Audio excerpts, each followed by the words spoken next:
আমি বললাম তো আপনাকে 3 মাসের ধারটা আমি শোধ করে দেবো। আরে ওটাই তো বলছি, শোধ করে দেবো। আরে তুই ব্যাপারটা বোঝো একবার। আমি পরের মাসে সব ও দিয়ে দাদা দেবো। একটু শোনো না। 1 মিনিট দাঁড়াও তো।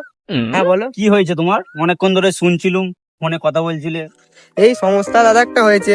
আমার বইয়ের না খুব শরীর খারাপ করেছে কদিন ধরে, বুঝলে তো। তার জন্য মানে ওষুধ কিনতে যাচ্ছিল, আর টাকা কড়ি তো এখন সেটা নেই।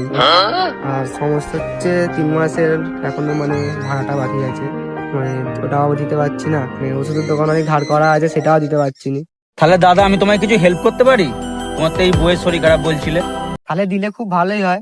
বেশি না, 300 টাকা দাও, আমি তোমায় শোধ করে দেবো। 300 ঠিক টাকা আছে, দাও। তোমার যখন মানে পয়সা দেওয়ার মনে হবে তুমি বলবে। দাদা তাহলে 300 টাকা নাও। তোমায় কি করে যে ঋণটা শোধ করবো?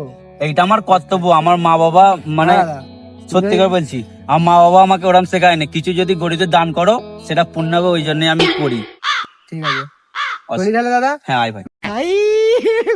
हे भगवान तेरी लीला अपरंपार है। 1 hour later.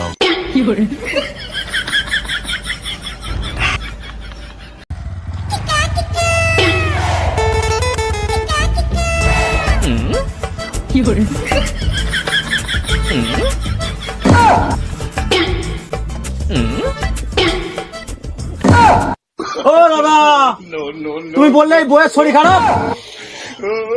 300 টাকা আমার চুনা লাগিয়ে চলে গেল।